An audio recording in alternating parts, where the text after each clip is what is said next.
अगर लता मंगेशकर के पिताजी ने उसे कहा होता कि तू फास्ट बॉलर बन जा, या सचिन तेंदुलकर के पिताजी ने उसे कहा होता कि तू सिंगर बन जा, तो उनका आज क्या होता? Weak area can never become your area of excellence. On the other side, when you are working on your strength area, तो कम मेहनत करके आप ज्यादा रिजल्ट्स अचीव कर सकते हो। आपने कॉन्सेप्ट बनाया आयरिस एनालिसिस का, जिसके थ्रू आप बच्चे की मेंटल कैपेबिलिटीज बता देते हैं, जिसके वजह से वो आगे फ्यूचर में अच्छे स्टेप ले पाए और अपना करियर बना पाए। ये सब काम कैसे करता है? मात्र अपने मोबाइल या लैपटॉप से सिर्फ 5 से 10 मिनट के अंदर दुनिया के किसी भी कोने से वो खुद अपना ये एनालिसिस करा सकते हैं। ये जो रिपोर्ट आपकी बनती है, निकलती है, आपके हिसाब से वो कितनी % एक्यूरेट? जो अभी तक हमारे कस्टमर्स हैं उनके हिसाब से वो 100% एक्यूरेट है। कितने कस्टमर्स अभी तक इसको यूज कर चुके? करीब 1 लाख से ज्यादा रिपोर्ट्स हम जनरेट कर चुके हैं पिछले करीब 2 साल के अंदर। अगर आप एक कॉर्पोरेट का डेटा उठा के देखें, डेटा ये कहता है कि 78% ऑफ द कॉर्पोरेट एम्प्लॉइज वो काम कर ही नहीं रहे हैं जिसमें उन्होंने पढ़ाई करी है। सिर्फ आयरिस को स्कैन करके 65 पेजेस की रिपोर्ट बना के दे रहे हो आप सॉफ्टवेयर के थ्रू। जब एल्बर्ट आइंस्टाइन की डेथ हो गई तो उसके बाद उनके ब्रेन को एनालाइज किया गया, और एनालाइज करने के बाद ये पता चला कि उनका जो ब्रेन का साइज था वो एक्चुअली नॉर्मल ह्यूमन बीइंग के कंपैरिजन में 10% स्मॉलर था। लेकिन फिर भी एल्बर्ट आइंस्टाइन दुनिया के सबसे जीनियस लोगों में काउंट होते हैं। मैं जैसे एक्टिंग करना चाहता हूँ, लेकिन जो मैंने रिपोर्ट निकाली है उसमें दिखा रहा है कि मैं एक्टिंग के लायक नहीं हूँ। अब अगर आपको शुरू से पता होता, आपके पेरेंट्स को पता होता, और अगर आप स्पोर्ट्स में करियर बनाते, तो सचिन तेंदुलकर, विराट कोहली के साथ हमें आज एक और नाम पता होता, अरविंद अरोड़ा। अभी मैंने सिर्फ आपको रिपोर्ट के 2 हिस्से बताए और एक करेक्ट है। करेक्ट है। मेरा सबसे ज्यादा मन लगता है स्पोर्ट्स में, सबसे ज्यादा, नो डाउट।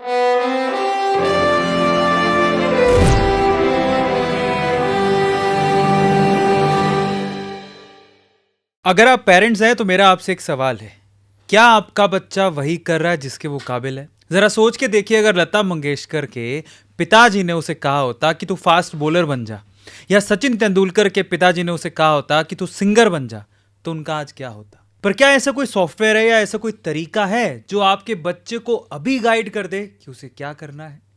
आज का हमारा पॉडकास्ट इसी पे ही है। जैसे कि हमारे माननीय प्रधानमंत्री जी भी कहते हैं कि आपके बच्चे में कुछ खास बात जरूर है जो ऊपर वाले ने इनहेरेंटली उसे दी है, उसके अंदर है।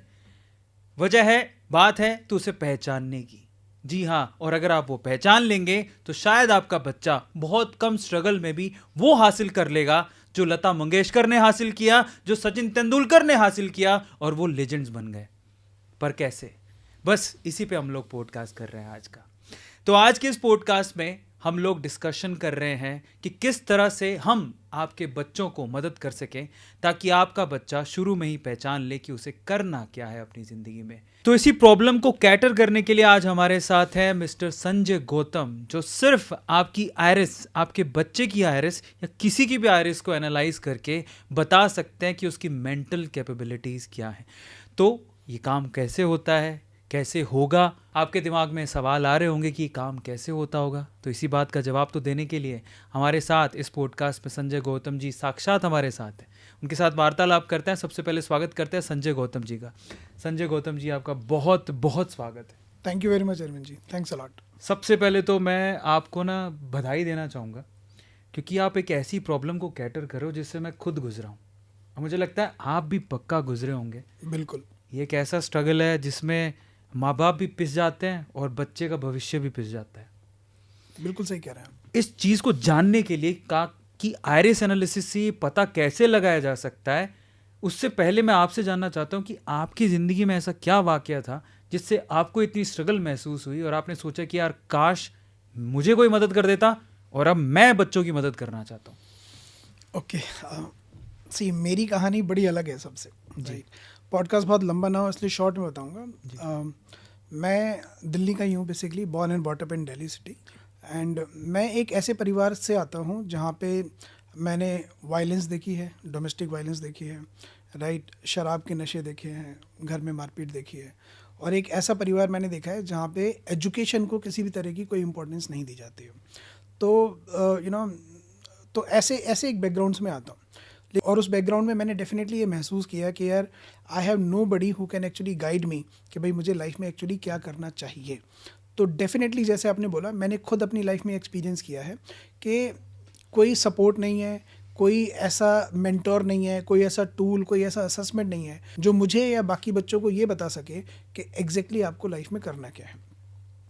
तो यस, आज से कुछ साल पहले ये मेरा खुद का पेन था, इस पेन को मैंने महसूस किया और मैं नहीं चाहता था कि जो पेन मैंने लिया वो पेन आज की डेट में आजकल के बच्चे या बाकी स्टूडेंट्स भी लें। तो मतलब मुझे ऐसा लगता है कि हर जन्म के पीछे एक पेन होता है। अगर हमारी माँ ने वो हमें जन्म देने का पेन नहीं लिया होता तो शायद हम भी इस दुनिया में नहीं पैदा होते। तो आयरिस एनालिसिस के जन्म के पीछे भी एक पेन था और वो पेन यही था कि I was lost, completely lost in my life, in my career. तो मैं नहीं चाहता हूँ कि जिस तरह से आई वॉज लॉस्ट उसी तरह से आजकल के जो बच्चे हैं वो भी लॉस्ट हों। उन्हें अगर कोई असेसमेंट, कोई एक टूल, कोई एक टेक्नोलॉजी, कोई एक साइंस अगर उनकी मदद कर सके उन्हें खुद से इंट्रोड्यूस कराने में, तो मेरे ख्याल से मुझे लगता है कि आप और मैं मिलके एक बड़ा रेवोल्यूशन ला सकते हैं इस दुनिया में। बिल्कुल सच बात है, लेकिन आपके पॉइंट ऑफ व्यू से मैं एक बात बता देता हूँ।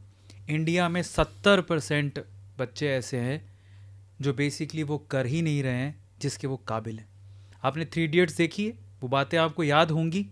उसी पे अमल करते हुए मैं जानना चाहता हूँ सर से कि हम बच्चों की मदद कैसे कर सकते हैं, आयरिस एनालिसिस आखिर होता क्या है और उससे मदद कैसे होती है। तो इसको, ये जो आपने कॉन्सेप्ट बनाया आयरिस एनालिसिस का, जिसके थ्रू आप बच्चे की मेंटल कैपेबिलिटीज़ बता देते हैं, जिसके वजह से वो आगे फ्यूचर में अच्छे स्टेप ले पाए और अपना करियर बना पाए, ये सब काम कैसे करता है, प्लीज़ बताइए।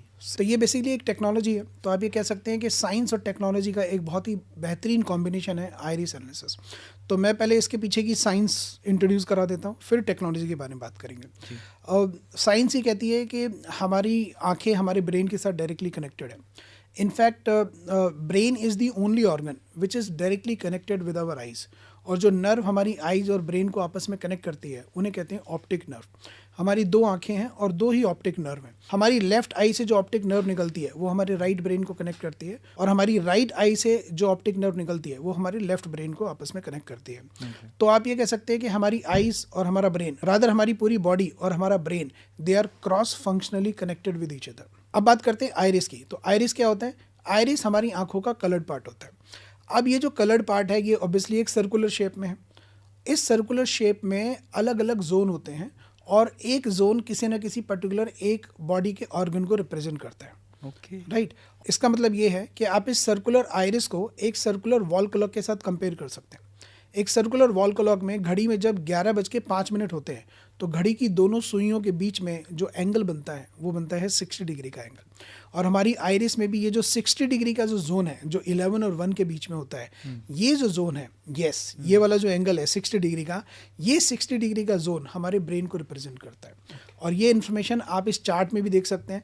मैं आपसे रिक्वेस्ट करूंगा कि ये चार्ट आप अपनी ऑडियंस को स्क्रीन पे दिखाएं ताकि ऑडियंस ये समझ सके कि आइरिस का वो कौन सा हिस्सा है जो हमारे ब्रेन को रिप्रेजेंट करता है। और इस 60 डिग्री के जोन में, इस चार्ट में आप देख सकते हैं कि इसमें ब्रेन भी लिखा है और ब्रेन के जो लोब्स होते हैं, ब्रेन के 4 मेन लोब्स होते हैं, frontal lobe, parietal lobe, temporal lobe and occipital lobe. उन लोब्स के नाम भी लिखे हुए हैं। तो साइंस इसके पीछे की ये है कि आइज ब्रेन के साथ कनेक्टेड हैं। आइरिस का ये वाला जोन हमारे ब्रेन को रिप्रेजेंट करता है और हमारी इस टेक्नोलॉजी में, आइरिस एनालिसिस में, आइरिस को स्कैन करके आइरिस का जो ये वाला पार्ट है उसको एनालाइज किया जाता है और एनालाइज करके एक डिटेल रिपोर्ट तैयार होती है किसी भी इंसान के ब्रेन की, और वो रिपोर्ट उस इंसान के ब्रेन के न्यूरोलॉजिकल स्ट्रक्चर को रिवील करती है और उसकी इनबॉर्न कैपेबिलिटीज़ बताती है। एक मेरा संशय था इसमें, आपके हिसाब से, क्योंकि आपने सॉफ्टवेयर बनाया है, ये जो रिपोर्ट आपकी बनती है, निकलती है, आपके हिसाब से वो कितनी % एक्यूरेट है? मेरे हिसाब से 90% एक्यूरेट है और जो अभी तक हमारे कस्टमर्स हैं उनके हिसाब से वो 100% एक्यूरेट है। कितने कस्टमर्स अभी तक इसको यूज़ कर चुके हैं? करीब 1 लाख से ज़्यादा रिपोर्ट्स हम जनरेट कर चुके हैं पिछले करीब 2 साल के अंदर। 1 लाख से ज़्यादा लोग? जी, बहुत बढ़िया। और उनका हमारे पास प्रॉपर वीडियो टेस्टिमोनियल्स, उनके एक्सपीरियंसेस सब कुछ हमारे पास है। We have more than 1 lakh customers जिन्होंने अभी तक इस एनालिसिस को एक्सपीरियंस किया है और अपना पॉजिटिव फीडबैक शेयर किया। मुझे ज़रा उस रिपोर्ट के बारे में बताइए, क्योंकि आप कह रहे हैं कि उसमें सिर्फ आयरिस के एनालिसिस से, सिर्फ आयरिस को स्कैन करके 65 पेजेस की रिपोर्ट बना के दे रहे हो आप सॉफ्टवेयर के थ्रू। क्या क्या बताता होगा उसमें? ओके, वैसे तो बेनिफिट्स बहुत सारे हैं लेकिन फटाफट मैं कुछ बेनिफिट्स हैं उनको मैं हाईलाइट कर देता हूँ। तो सबसे पहले ये किसी भी इंसान की इनबॉर्न कैपेबिलिटीज़ को बताता है, जिसे हम बोलते हैं प्री नेटल यूनिक एबिलिटीज़। अब यहाँ पे मैं करीब 1 मिनट और बात करना चाहूँगा। Prenatal unique abilities exactly होती क्या है, तो पेरेंट्स को मैं समझाना चाहूँगा कि प्री नेटल यूनिक एबिलिटीज़ का मैं एक एग्जांपल लेके देता हूँ आपको। जैसे कि उदाहरण के तौर पे हम एक एग्जांपल ले लेते हैं गधे का, राइट। गधा जो कि बोझा उठाने के काम आता है। अब हमने एक गधे को उठा लिया, गधे को अडॉप्ट कर लिया, और उस गधे को हमने अगले 4 साल में 10,000 घंटे की ट्रेनिंग दी। अरविंद जी, आप खुद साइंस के ऊपर बहुत सारे कंटेंट बनाते हैं, तो आपको पता होगा कि साइंस में ऐसा कहा जाता है कि अगर कोई व्यक्ति किसी भी चीज़ को 10,000 घंटे तक प्रैक्टिस कर ले तो वो उसमें महारत हासिल कर लेता है, राइट, उसमें वो एक्सपर्ट बन जाता है। इनफैक्ट जितने भी ये ओलंपिक्स में जो लोग पार्टिसिपेट्स करते हैं, चाहे वो स्विमर हैं, चाहे वो स्प्रिंटर हैं, या कोई भी गेम है जो, तो वो लोग बेसिकली 10,000 घंटे का एक बेंचमार्क लेके चलते हैं कि अगर मैंने 10,000 घंटे इस चीज़ में प्रैक्टिस कर ली तो I will be able to achieve the excellence, right. तो 10,000 घंटे का एक बेंचमार्क होता है। तो गधे को ले लिया, उसको 4 साल के अंदर 10,000 घंटे में दौड़ने की ट्रेनिंग दी गई, और इन 10,000 घंटों के दौरान उसको अच्छे से अच्छा जॉकी दिया गया, उसको अच्छे से अच्छी एक्सरसाइज कराई गई, उसको अच्छे से अच्छी डाइट दी गई, हर वो फैसिलिटी दी जिससे वो गधा दौड़ने में अव्वल हो सके। 10,000 घंटे की ट्रेनिंग कंप्लीट हो गई, 4 साल गुजर गए, और 4 साल बाद ये जो गधा है ये गधों की दुनिया में बहुत फेमस हो गया, क्योंकि ये अब दौड़ने में सबसे नंबर 1 गधा हो चुका है। अब 4 साल बाद इस गधे को एक घोड़े के साथ रेस में कॉम्पीट कराया गया। तो आपको लगता है कि ये जो 4 साल का क्रैश कोर्स या 4 साल की रिग्रेस ट्रेनिंग करके ये जो गधा आया है, ये घोड़े को रेस में हरा सकता है कभी भी? Answer is no. और घोड़े को किसी ने ट्रेनिंग नहीं दी, तो फिर भी लेकिन घोड़ा बड़ी आसानी से बिना किसी एफर्ट के इस ट्रेंड गधे को भी बड़ी आसानी से रेस में हरा सकता है। क्यों? क्योंकि दौड़ना गधे की प्रीनेटल यूनिक एबिलिटीज़ नहीं है, और वहीं दौड़ना घोड़े की प्रीनेटल यूनिक एबिलिटीज़ हैं। तो बिना किसी ट्रेनिंग के भी घोड़ा गधे को बड़ी आसानी से हरा सकता है, क्योंकि वो अपनी प्रीनेटल यूनिक एबिलिटीज़ के ऊपर काम कर रहा है। अब बात करते हैं घोड़े की। घोड़ा जो कि दौड़ने के लिए बना है, उसको उठा लिया अगले 4 साल के लिए, उसको अडॉप्ट कर लिया, उसको ट्रेनिंग दी गई अगले 10,000 घंटे की, अच्छी से अच्छी डाइट, अच्छे से अच्छी एक्सरसाइज, अच्छे से अच्छा जॉकी।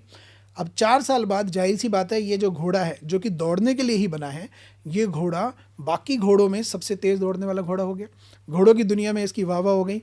अब 4 साल बाद इस घोड़े को एक चीते के साथ रेस में कॉम्पीट कराया गया। तो आपको लगता है अरविंद जी कि ये घोड़ा कभी चीते को रेस में हरा सकता है? नहीं। आंसर इज नो, है ना। क्यों? क्योंकि चीता is the fastest animal on this planet. और चीतों को किसी ने दौड़ने की ट्रेनिंग दी है क्या? चीते को किसी ने 10,000 घंटे की ट्रेनिंग दी है क्या? चीते को किसी ने कोई एक्सरसाइज नहीं कराई, लेकिन उसके बावजूद भी चीता बिना किसी एफर्ट के घोड़े को बड़ी आसानी से रेस में हरा सकता है। करेक्ट। क्यों? क्योंकि चीता अपनी नेचुरल एबिलिटीज़ के साथ, प्रीनेटल यूनिक एबिलिटीज़ के साथ इस दुनिया में पैदा हुआ है, जिसके दम पे वो दुनिया का सबसे फास्टेस्ट एनिमल है, और उसे बीट करना किसी भी दूसरे जानवर के लिए पॉसिबल नहीं है, चाहे वो जितनी मर्जी ट्रेनिंग ले ले, जितना मर्जी कोर्स कर ले। Do you agree with this? यही है प्रीनेटल यूनिक एबिलिटीज़, कि हर व्यक्ति, अब जिस तरह से चीता अपनी प्रीनेटल यूनिक एबिलिटीज़ के साथ पैदा हुआ है, उसी तरह से हम लोग ह्यूमन बीइंग भी, हम लोग किसी ना किसी प्रीनेटल यूनिक एबिलिटीज़ के साथ पैदा हुए हैं। और अगर पेरेंट्स अपने बच्चे की उस प्रीनेटल यूनिक एबिलिटी को आइडेंटिफाई कर लें और अगर उसके ऊपर काम करना शुरू करें, तो उनका बच्चा भी चीते की तरह अपनी ज़िंदगी की दौड़ में अव्वल आ सकता है। बहुत बढ़िया। करेक्ट। तो ये एनालिसिस आपको क्लियरली बताएगा कि आपके बच्चे की प्रीनेटल यूनिक एबिलिटीज़ क्या हैं, कि वो बच्चा कौन से फील्ड का चीता बन सकता है, वो कौन से फील्ड का सचिन तेंदुलकर बन सकता है, वो कौन से फील्ड की लता मंगेशकर बन सकती है, या वो एग्जैक्टली क्या करने के लिए इस धरती पे जन्मा है। तो ये पहला बेनिफिट है इस एनालिसिस का। मतलब वो स्पेसिफाई कर देगा एब्सोल्युटली कि आपके ब्रेन का ये वाला जो हिस्सा है, जैसे फॉर एग्जांपल हम अपनी लाइफ में कुछ भी करते हैं ना अरविंद जी, तो सब कुछ कमांड तो ब्रेन से ही आ रही है ना। अगर मैं अपना हाथ भी हिला रहा हूँ तो command is coming from my brain. और अगर हम ब्रेन की बात करें तो ब्रेन एक्चुअली, ब्रेन में 10 अलग अलग लोब्स होते हैं, 5 हमारे लेफ्ट साइड में, 5 हमारे राइट साइड में, तो टोटल 10 लोब्स होते हैं। और इन ब्रेन लोब्स के अंदर होते हैं न्यूरॉन्स। जिन ब्रेन लोब के अंदर जितने ज़्यादा न्यूरॉन्स होंगे, उससे होने वाली एक्टिविटीज़ आप उतनी ही बखूबी से कर पाओगे। सारा गेम न्यूरॉन डेंसिटी का है। आपने कहीं ना कहीं ये रिसर्च में या किसी स्टडी में पढ़ा होगा कि जब एल्बर्ट आइंस्टाइन की डेथ हो गई तो उसके बाद उनके ब्रेन को एनालाइज किया गया, और एनालाइज करने के बाद ये पता चला कि उनका जो ब्रेन का साइज़ था वो एक्चुअली नॉर्मल ह्यूमन बीइंग के कंपैरिजन में 10% स्मॉलर था। अच्छा। हाँ, आप गूगल सर्च कर सकते हैं, ऑडियंस इस बात को गूगल सर्च कर सकती है, it's a fact. Albert Einstein का जो ब्रेन था वो नॉर्मल ह्यूमन बीइंग के कंपैरिजन में 10% स्मॉलर था। लेकिन फिर भी एल्बर्ट आइंस्टाइन दुनिया के सबसे जीनियस लोगों में काउंट होते हैं। दूसरा फैक्ट ये है कि उस स्मॉलर ब्रेन में जो न्यूरॉन डेंसिटी थी वो आम आदमी के कंपैरिजन में बहुत ज़्यादा थी। तो सारा जो गेम है वो न्यूरॉन डेंसिटी का है। तो ये एनालिसिस आपको बताएगा कि आपके ब्रेन के कौन से लोब में कितने न्यूरॉन हैं, उसकी क्या न्यूरॉन डेंसिटी है और उससे होने वाले काम आप कितनी बखूबी कर सकते हैं। तो ये आपको बताएगा आपके ब्रेन की इनबॉर्न कैपेबिलिटीज़, उसके बाद आपकी पर्सनैलिटी, आपका बिहेवियर, आपके ब्रेन का intelligence level, emotional level, creativity level, pressure handling level. अगर आपका बच्चा एक स्टूडेंट है तो ये आपको बताएगा उसके लिए कौन कौन सी स्ट्रीम सबसे ज़्यादा सूटेबल होंगी, क्योंकि 10th के बाद बच्चों के सामने एक बहुत बड़ा कन्फ्यूजन होता है, साइंस, कॉमर्स या ह्यूमैनिटीज़। तो ये क्लियरली बताएगा कि उसके ब्रेन के हिसाब से उसके लिए कौन सी स्ट्रीम सबसे ज़्यादा सूटेबल है। उसके लिए extra curricular activities, career options and और भी बहुत सारी चीज़ें। यहाँ तक बच्चे ही नहीं, बल्कि अगर मैं एक वर्किंग प्रोफेशनल की भी बात करूँ, आपके जैसे लोग, मेरे जैसे लोग और बहुत सारे वर्किंग प्रोफेशनल इस वक्त इस पॉडकास्ट को देख रहे होंगे, तो एक वर्किंग प्रोफेशनल के लिए भी ये एनालिसिस बहुत ज़्यादा कंट्रीब्यूशन दे सकता है, क्योंकि ये उनको क्लियरली बताएगा कि वो किस डिपार्टमेंट के लिए सबसे ज़्यादा सूटेबल है। वो मार्केटिंग के लिए है, सेल्स के लिए है, ऑपरेशन के लिए, एचआर के लिए है, उनका लीडरशिप स्टाइल क्या है, उनका टाइम मैनेजमेंट कैसा है, उनका गोल सेटिंग उनका कैसा है, उनका प्लानिंग कैसा है। तो वो सारी की सारी कॉर्पोरेट एबिलिटी जो हमें अपने वर्किंग लाइफ में या अपनी प्रोफेशनल लाइफ में चाहिए होती हैं, ये उसका भी डिटेल इन्फॉर्मेशन हमारे साथ शेयर करता है। तो 0 to 100 कोई भी व्यक्ति एनालिसिस करा सकता है, और ये कुछ की बेनिफिट्स हैं, ये जो कुछ की पॉइंट्स हैं जो इस रिपोर्ट में निकल के आते हैं। मतलब मैं भी करवा सकता हूँ? 100%। तो हम करने वाले हैं, अभी कर सकते हैं, बिल्कुल। कैसे करना है उसका? प्रोसेस बहुत सिंपल है। हमने इसको इतना सिंपल बनाया है कि एक 10 साल का बच्चा भी अपने घर में बैठ के ये एनालिसिस कंप्लीट कर सकता है। फटाफट इसका प्रोसेस बता देता हूँ। कस्टमर हमारे लैंडिंग पेज पे जाता है, वहाँ पे उसे एक बटन दिखाई देता है, जनरेट एनालिसिस, वो उस पर क्लिक करता है। उसके बाद वो अपना कंट्री चूज करता है, क्योंकि ये ग्लोबली ऑपरेट होता है, तो सारी कंट्रीज़ की लिस्ट है, आप अपना कंट्री चूज़ कीजिए। वी आर फ्रॉम इंडिया, तो हमने इंडिया चूज़ कर लिया, मोबाइल नंबर डाला, ईमेल आईडी डाला, सबमिट कर दिया।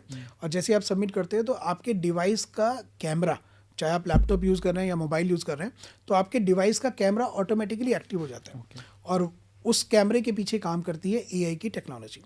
और उस कैमरे के थ्रू आपकी आंखों को स्कैन किया जाता है। स्कैन करने के बाद एआई उनको स्कैन करता है। आपको मैन्युअली कुछ नहीं करना, आपको बस बैठे रहना है सामने आंखें खोल के, इस तरह से जैसे आप अपनी सेल्फी ले रहे हैं, ठीक है। तो वो एआई की टेक्नोलॉजी आपकी आंखों को स्कैन करती है, उसके बाद वो उनको एनालाइज करती है। एनालाइज करने के बाद वो एक डेटा ड्राइव करती है।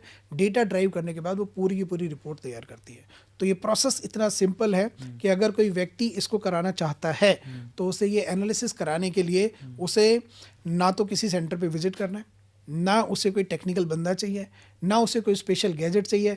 मात्र अपने मोबाइल या लैपटॉप से सिर्फ 5 से 10 मिनट के अंदर दुनिया के किसी भी कोने से वो खुद अपना ये एनालिसिस करा सकता है। It is so simple and easy.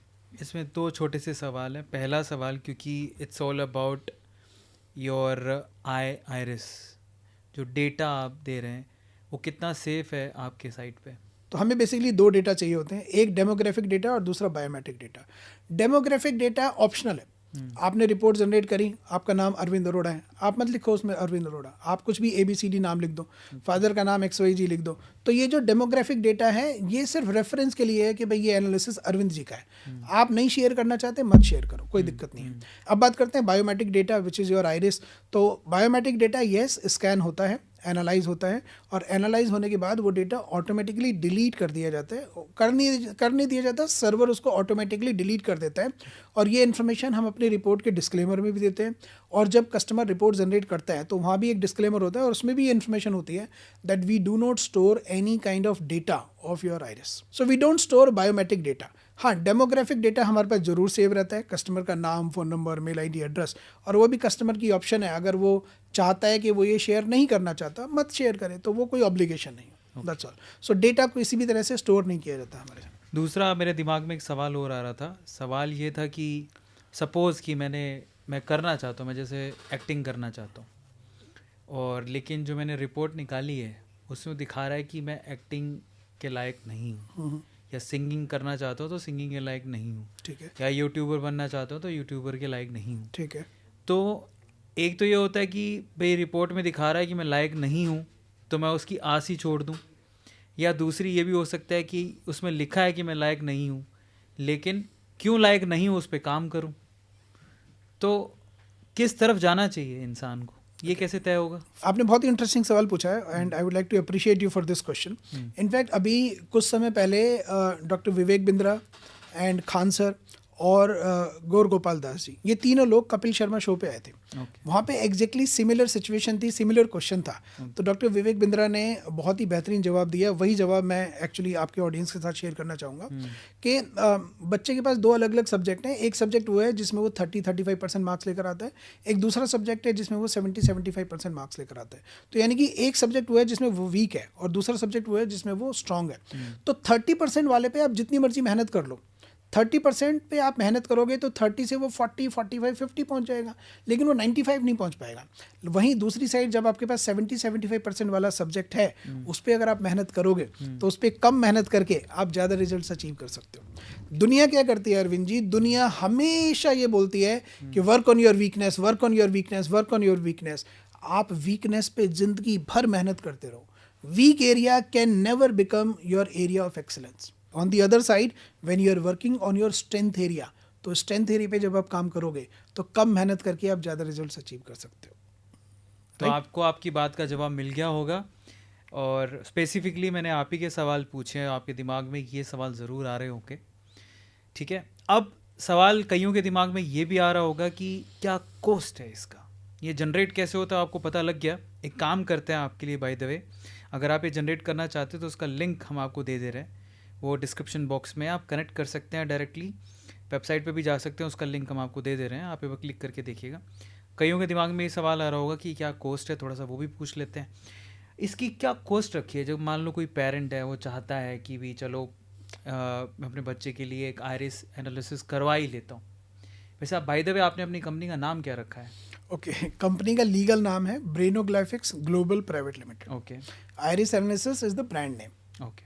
तो आयरिस एनालिसिस अगर करवाना चाहता है तो उसकी क्या कॉस्ट है? बहुत ही इंटरेस्टिंग क्वेश्चन आपने पूछा है। इनफैक्ट बहुत सारे पेरेंट्स के लिए एक डिसीजन मेकिंग क्वेश्चन हो सकता है, राइट।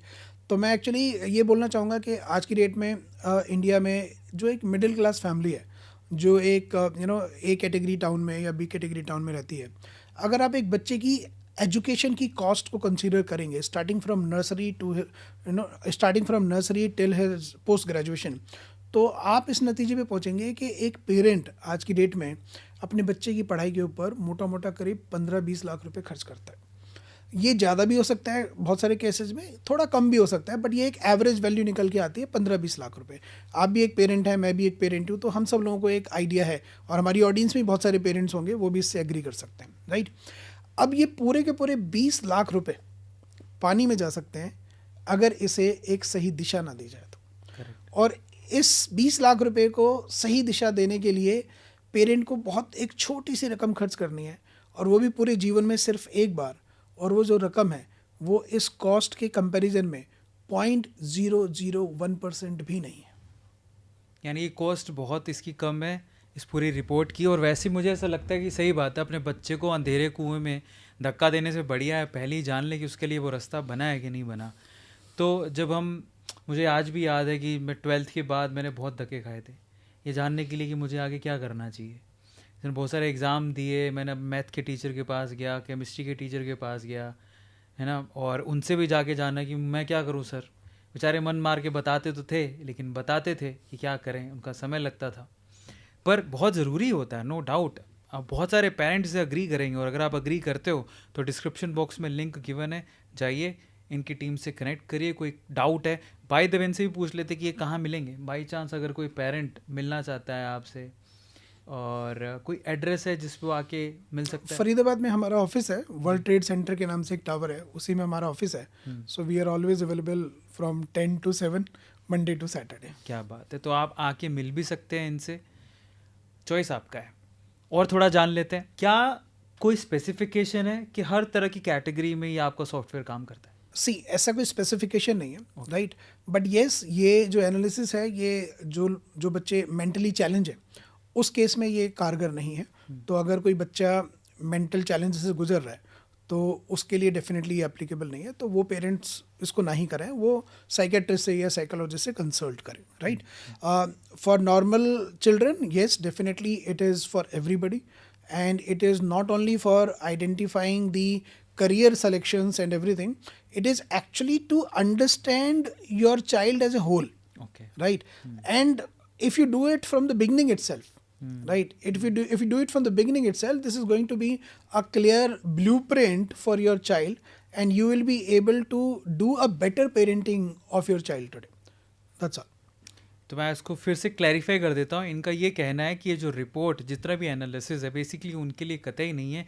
जो दिमागी तौर पे परेशान चल रहे हैं, डिप्रेस्ड हैं, अगर आप ये सोच रहे हो कि वो डिप्रेशन से बाहर आ जाएगा इस रिपोर्ट को देख के, तो वैसा नहीं होने वाला है. उसके लिए आप प्रॉपरली एक साइकेट्रिस्ट को दिखाइए. लेकिन जो नॉर्मल बच्चे हैं जो अपना पाथ देख रहे हैं आगे फ्यूचर में, होता है ना एक कन्फ्यूजन रहता है 10th के बाद क्या करूं, 12th के बाद क्या करूं, या फिर इसको कौन सी स्ट्रीम दिलवाई जाए, किस लायक है बच्चा. हम फोर्स करते रहते हैं साइंस ले ले, विज्ञान ले ले, इजंट इट, या फिर तू आर्ट क्यों नहीं ले लेता. आर्ट के लिए तो कोई फोर्स नहीं करता, साइंस के लिए ज़्यादातर करते हैं. तो ऐसे केस में ना वो बच्चा कहता है कि मैं विज्ञान या साइंस के लायक नहीं हूँ. बच्चे का कन्फ्यूजन हो या पेरेंट का कन्फ्यूजन हो, दोनों केस में रिपोर्ट काम की है नॉर्मल पेरेंट और नॉर्मल बच्चों के लिए.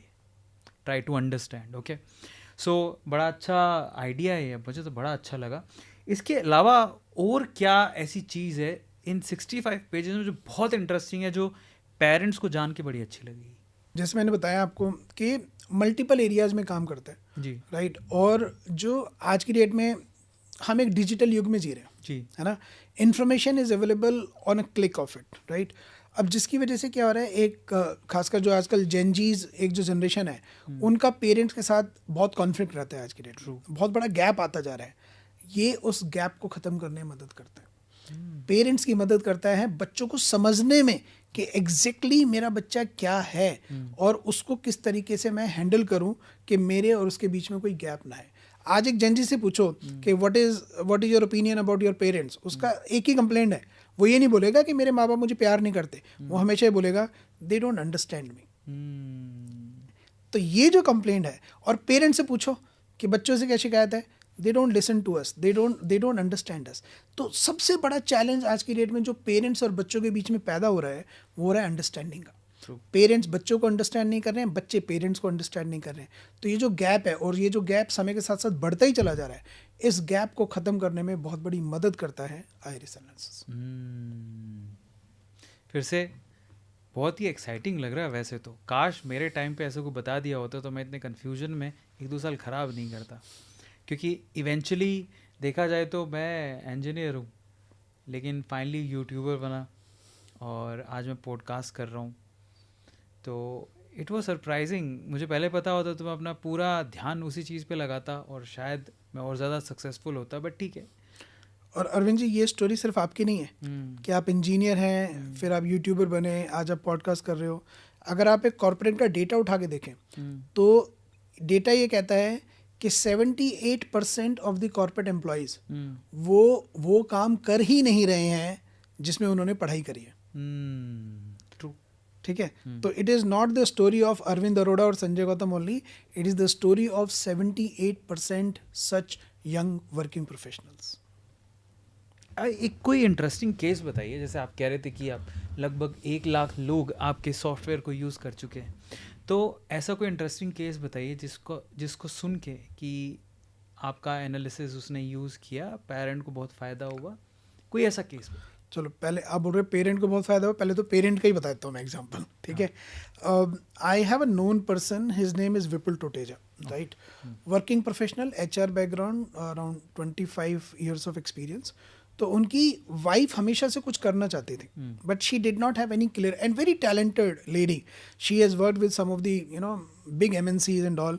बट शादी के बाद बच्चा हुआ, बच्चे के बाद फिर वो फुल टाइम वर्किंग नहीं रह पाई एंड ऑल. तो उन्होंने अपना आइरिस एनालिसिस कराया.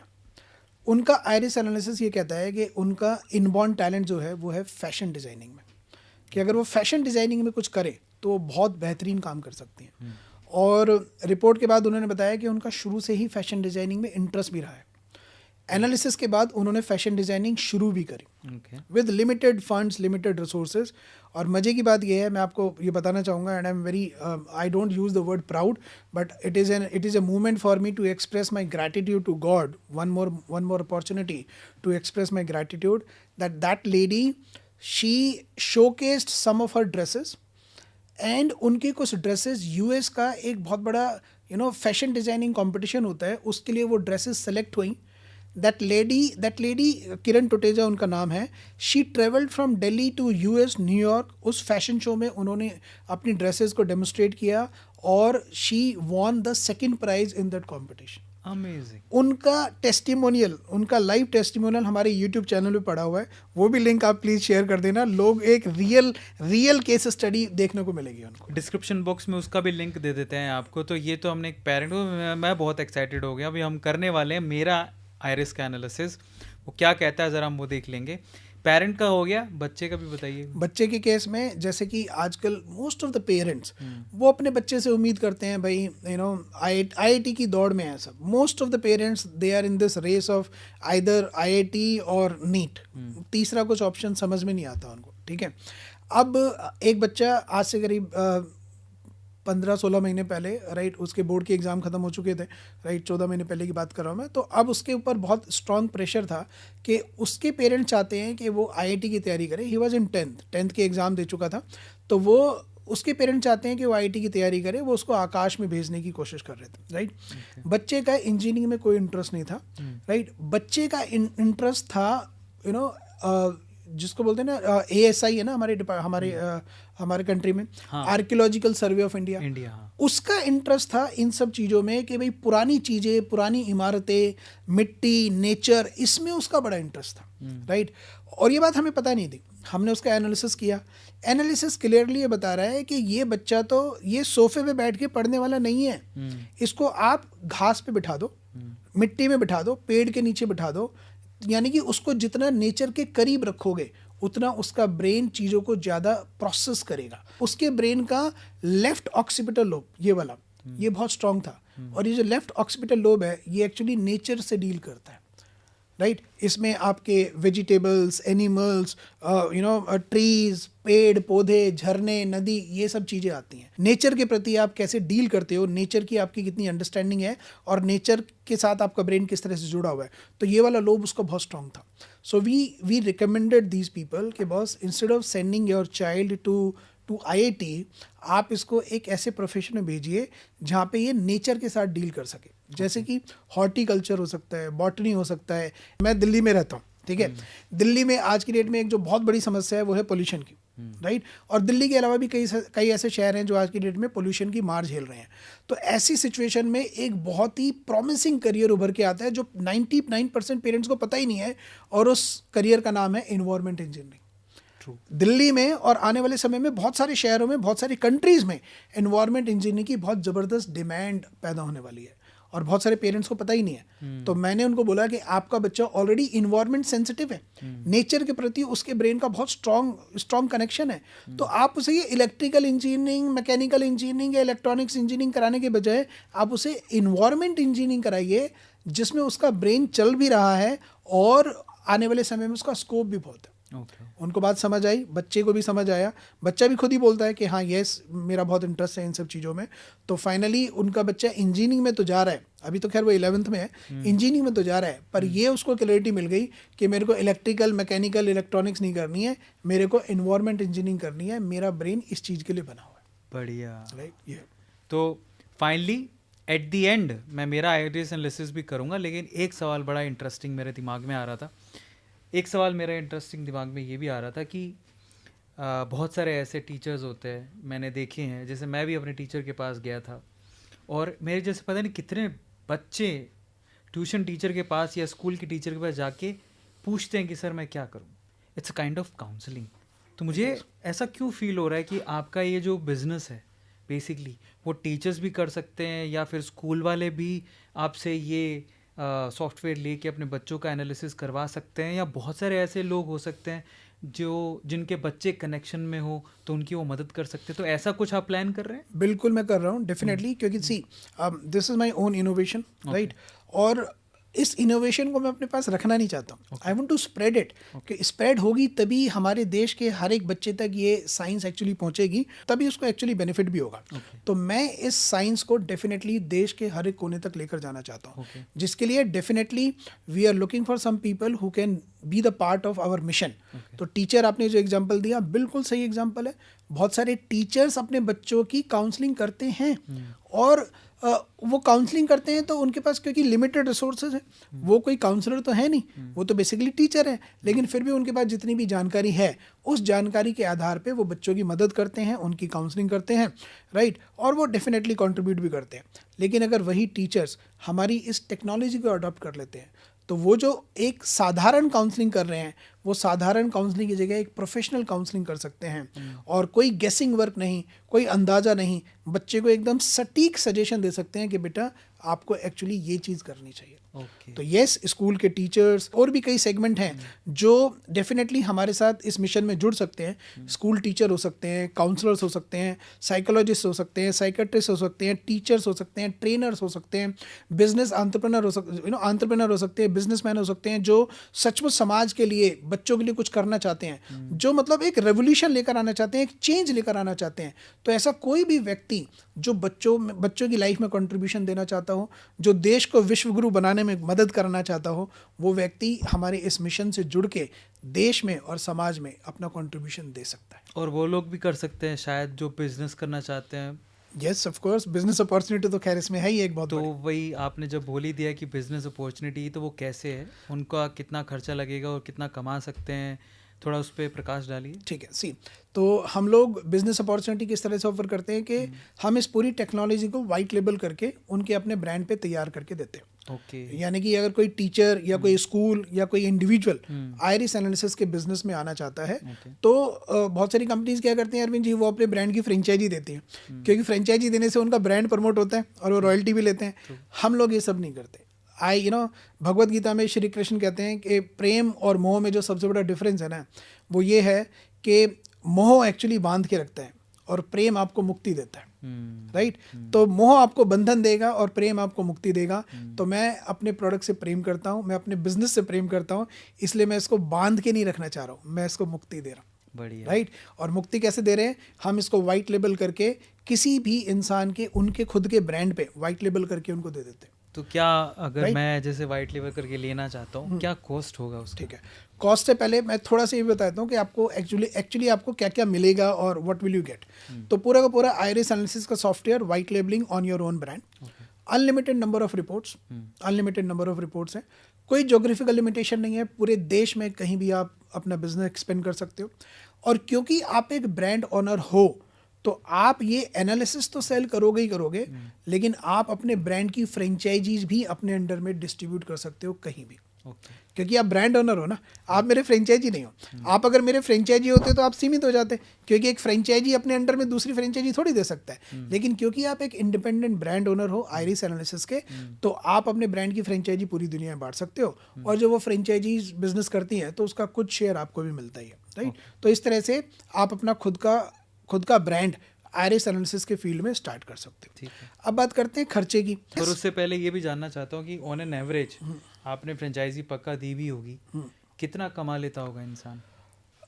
एक जो ब्रांड ओनर है, राइट, जो रिटेल में भी रिपोर्ट बेच रहा है और वो अपनी फ्रेंचाइजी भी बना रहा है, एक brand owner on an average monthly basis पे करीब 3 से 5 लाख रुपए की रेंज में अर्निंग करता है, राइट। डिपेंड करता है, क्योंकि देखो बिजनेस में रिजल्ट्स हमेशा इस बात पे डिपेंड करते हैं कि भाई आपकी स्ट्रैटेजी कैसी है, आप मार्केटिंग कितनी कर रहे हो, मेहनत कितने डाल रहे हो, एफर्ट्स, मार्केट कंडीशन क्या है। तो results varies from person to person, but ये मैं आपको एक एवरेज रेंज बता रहा हूँ, ठीक है ये। और रही बात कॉस्ट की, तो कॉस्ट भी बहुत मिनिमल है, राइट।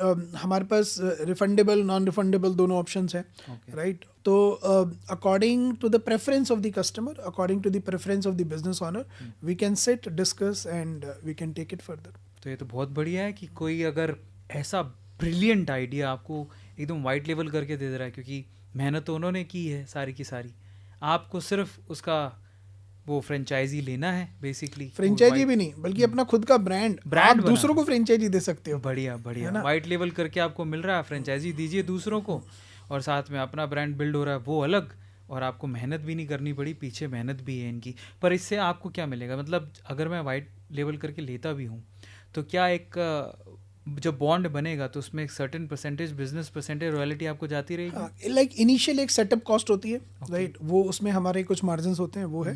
प्लस उसके बाद जब कोई एक रिपोर्ट जनरेट होती है तो हर एक रिपोर्ट के ऊपर एक AI चार्जेस होते हैं करीब 19%, तो वो हमारा एक मार्जिन है 19%। तो सेटअप कॉस्ट जो शुरू में होती है वो उसमें हमारी कुछ मार्जिन है, प्लस 19% ये जो AI चार्जेस होते हैं इसमें हमारे कुछ मार्जिन है। तो ये हमारे कमर्शियल बेनिफिट। ये तो बढ़िया बिजनेस अपॉर्चुनिटी हो गई यार। देखा जाए तो ये B2C भी हुआ, B2B ज़्यादा हुआ। करेक्ट। तो जितने लोग भी हैं स्पेशली यार ये MLM करने वाले, मल्टी लेवल मार्केटिंग करने वाले, वो बहुत है हिंदुस्तान में।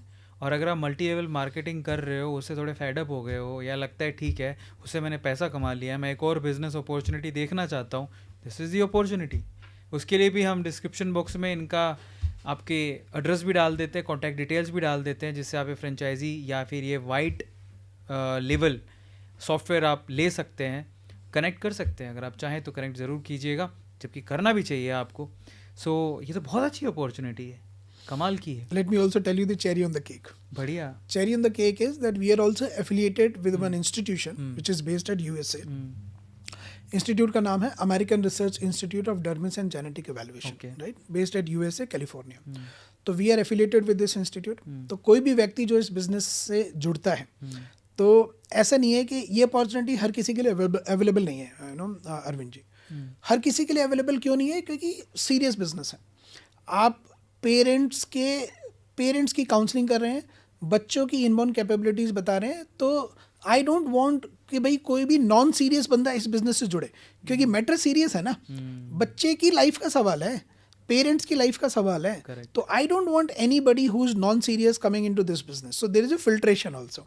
फिल्ट्रेशन क्या है कि कोई भी व्यक्ति जो इस बिजनेस से जुड़ता है वो कम से कम 25 साल का होना चाहिए, कम से कम ग्रेजुएट होना चाहिए। एजुकेशन इंडस्ट्री का वाइट कॉलर बिजनेस है, तो यू नो जो भी व्यक्ति इस बिजनेस में आ रहा है वो कम से कम ग्रेजुएट होना चाहिए, 25 साल की एज होनी चाहिए। और जैसे मैंने बोला, we are affiliated with one institute based at California USA। तो उसका एक स्ट्रॉन्ग ट्रेनिंग होता है पहले, क्योंकि वो इस इंडस्ट्री को जानता नहीं है, तो उसका एक प्रॉपर बहुत ही स्ट्रॉन्ग रॉबस्ट ट्रेनिंग होता है। ट्रेनिंग होने के बाद उसे इस इंस्टीट्यूट की वेबसाइट पे जाके अपने आप को रजिस्टर करना है। रजिस्ट्रेशन करने के बाद उसे एक एग्ज़ाम देना है। उस एग्ज़ाम में 100 क्वेश्चंस होते हैं, सारे मल्टीपल चॉइस क्वेश्चन है, 1 घंटे का एग्ज़ाम है। और उसमें जो पासिंग मार्क्स हैं वो 75%, 35% वाला फेल है, 40% 50% वाला फेल है। कारण क्योंकि अगर मेरे खुद के ही 40% मार्क्स आए हैं मान लीजिए, और मैं आपके बच्चे की काउंसलिंग कर रहा हूँ, और वो जो मेरा सर्टिफिकेट है ना वो रिपोर्ट में लग के आता है, और वो सर्टिफिकेट ये बताता है कि मेरे 40% मार्क्स आए थे। अब मैं आपके बच्चे की काउंसलिंग कर रहा हूँ, आपका क्या इंप्रेशन होगा, या आपकी क्या परसेप्शन बनेगी मेरे बारे में कि यार ये तो खुद ही 40% लेकर आया है, ये मेरे बच्चे की काउंसलिंग या मेरे को क्या गाइडेंस देगा। इसने 40% लाने का मतलब है कि मैंने खुद अपना सब्जेक्ट गहराई से पढ़ा नहीं है। अच्छा, वो क्वेश्चन हार्ड होते हैं, काफ़ी हार्ड। तो देखो, आप तो खुद एक टीचर रहे हैं, तो इसका जवाब क्या है? जो बच्चा मेहनत करता है उसके लिए पढ़ाई ईजी है, जो नहीं करता उसके लिए मुश्किल है। हार्ड नहीं होते हैं, लेकिन हाँ ट्रेनिंग होती है, ट्रेनिंग के बाद प्रैक्टिस होती है, सैम्पल पेपर होते हैं, आप उनको सॉल्व करते हो, प्रैक्टिस करते हो, और फिर उसके बाद आप कंफर्टेबली 75% मार्क्स ले आते हो। ऐसा कुछ नहीं। समराइज कर देता हूँ एक बार, काफ़ी इंटरेस्टिंग लग रहा है मुझे तो, बट फिर भी आयरिस एनालिसिस, ये एक सॉफ्टवेयर हमारे इस महानुभाव ने बनाया है, जो आज पॉडकास्ट में हमारे साथ है, सब कुछ बता रहे हैं संजय गौतम जी। इस आयरिस एनालिसिस के थ्रू जब आप आयरिस एनालिसिस करते हो, बहुत आसानी से कर सकते हो, लिंक डिस्क्रिप्शन में दिया है, उस पर क्लिक करिए, और उसके बाद वो आपकी आयरिस को, सिर्फ आपको कैमरा पे अपनी आयरिस को ऐसे खुला रखना है। थोड़ी देर खुला रखेंगे तो आपको वो एक रिपोर्ट डाउनलोड, पूरी रिपोर्ट प्रिपेयर करेगा, पीछे पूरा सॉफ्टवेयर है, वो रिपोर्ट डाउनलोड करके आप देख सकते हैं बेसिकली कि आपकी कैपेबिलिटीज़ क्या हैं, उसके हिसाब से फ्यूचर प्लान कर सकते हैं, अपनाएं अपने बच्चे का। कोई भी इसे इस्तेमाल कर सकता है, स्पेसिफिकली बच्चे तो ज़रूर इस्तेमाल करें, और जो एम्प्लॉइज़ हैं, जो बेचारे धक्के खा रहे हैं नौकरियों में, समझ नहीं आ रहा कि ये मेरा फ्यूचर है भी कि नहीं, वो भी कर सकते हैं। इसके अलावा इंटरेस्टिंग पार्ट ये है कि ये उसको वाइट लेवल करके सॉफ्टवेयर बिजनेस अपॉर्चुनिटी भी बना के दे रहे हैं। इसके लिए भी मैं डिस्क्रिप्शन बॉक्स में लिंक डाल देता हूँ। अगर आप ये बिज़नेस करना चाहते हैं, स्पेशली MLM वाले या ट्यूशन वाले जो ट्यूशन पढ़ाते हैं बच्चों को, या साइकेट्रिस्ट या फिर जो काउंसलर्स होते हैं, नया बिजनेस है, बहुत अच्छा बिजनेस है और यूनिक है। आपने ऐसा कभी नहीं सुना होगा। ये बात तो मैं बताना ही भूल गया कि मैं भी रिसर्च जब कर रहा था तो मोनोपोली है इनकी, ऐसा बिजनेस इंडिया में है ही नहीं। तो अगर आप इसको करना चाहते हैं, नया नया ताज़ा ताज़ा है, अभी शायद आपको बहुत कम प्राइस में मिल रहा है, तो अगर आप करना चाहें तो आप ज़रूर करें। ये इसका ओवरऑल पूरा क्रक्स है जो मैंने आपको बता दिया है। बाकी संजय सर से आप मिल भी सकते हैं, उन्होंने एड्रेस तो बता ही दिया है, फिर भी हम एड्रेस भी डाल देते हैं। अगर आप पर्सनली वन ऑन वन मिल के डिसाइड करना चाहते हैं तो वो भी कर सकते हैं। चलिए अब फटाफट से मैं अपना आयरिस एनालिसिस करवा लेता हूँ और उसके बाद हम आखिरी सेगमेंट की तरफ चलेंगे, उसके बाद पॉडकास्ट को ख़त्म करेंगे। आयरिस एनालिसिस हमारा भी कर दीजिए सर। तो अरविंद जी, इस वक्त हम आ गए हैं आयरिस एनालिसिस के लैंडिंग पेज पे। यहाँ ये राइट टॉप कॉर्नर में एक बटन है जनरेट एनालिसिस, तो कस्टमर को इसी बटन को क्लिक करना है। ये मैंने कर दिया और उसके बाद उसे स्क्रीन पे सबसे पहले अपना कंट्री चूज़ करना है। तो मैंने इंडिया चूज़ कर लिया। कस्टमर अपना मोबाइल नंबर डालेगा और ईमेल आईडी डालेगा, सबमिट करेगा। अब जैसे ही सबमिट करेगा तो मेरे लैपटॉप का कैमरा ऑटोमेटिकली एक्टिवेट हो जाएगा और वो कैमरा आपकी आइरिस को स्कैन करेगा। तो अब मैं लैपटॉप आपको दे देता हूँ भाई, थोड़ी देर के लिए आपको अपनी आंखें। तो व्हाट यू डू इज़ आप इसको सबमिट कर दो। सबमिट करने के बाद अपनी आंखों को बस आप खोल के रखो थोड़ी देर के लिए, ठीक है। इसका एंगल अपने हिसाब से सेट कर लो। सबमिट कर दूँ? हाँ इंस्ट्रक्शन दे रहा है अभी तो। हाँ, वो रहने दो। ये राइट साइड में कैमरा आएगा। ओके। तो आप देख सकते हैं कि जिस तरह से ये कैमरा एक्टिवेट होगा, इंस्ट्रक्शन है कस्टमर को थोड़ी देर स्क्रीन पे वेट करना है, तो कैमरा ऑटोमेटिकली एक्टिवेट हो जाएगा।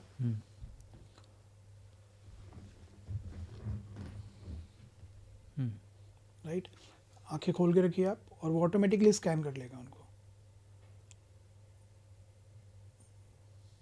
Yeah, hey, congratulations. That's all.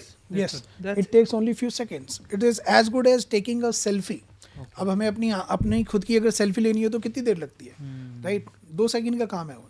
So yes, congratulations, we have scan your iris and we are ready to generate your iris analysis.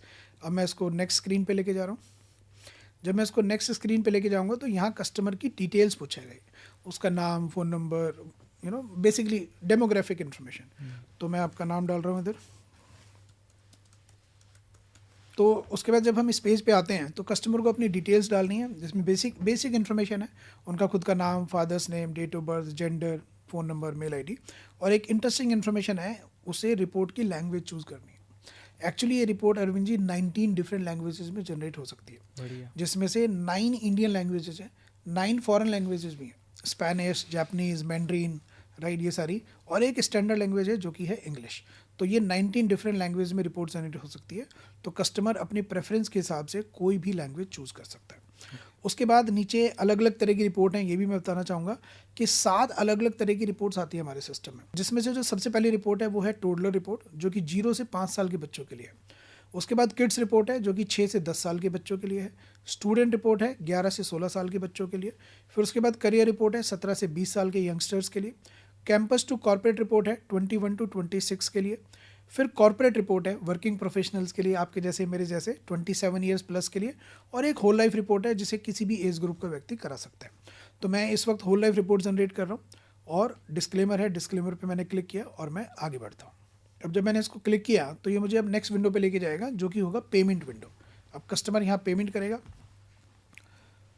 तो ये पेमेंट गेटवे आ गया। तो मल्टीपल ऑप्शंस है पेमेंट करने के लिए, credit card, debit card, UPI. तो screen पे देख सकते हैं आप, ये क्यूआर कोड जनरेट हो गया।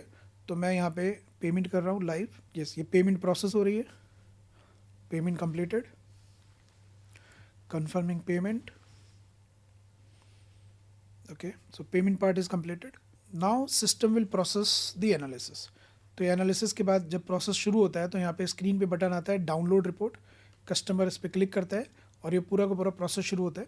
जैसे कि आप स्क्रीन पे देख सकते हैं, our AI system has scan your iris, AI is processing your analysis, our AI system is analysing your brains neurons, it won't take too long, please wait. तो ये पूरा का पूरा प्रोसेसिंग हो रहा है एआई के माध्यम से और यहाँ पे करीब 5 से 6 मिनट का टाइम लगता है। 5 से 6 मिनट के अंदर ये प्रोसेसिंग कंप्लीट हो जाती है और आपकी एक रिपोर्ट इस लैपटॉप में डाउनलोड हो जाएगी और उसकी एक रिपोर्ट आपके मेल आईडी पे ऑटोमेटिकली डिलीवर हो जाएगी। तो 2 तरह से रिपोर्ट मिलती है, एक डिवाइस में डाउनलोड होती है और दूसरी मेल पर चली जाती है। तो will wait here for couple of minutes and then will proceed. तो ये आप देख सकते हैं सर कि आपकी रिपोर्ट जनरेट हो गई है और इसको मैंने अपने लैपटॉप पे सेव कर दिया है, आपका नाम लिख दिया and it is saved.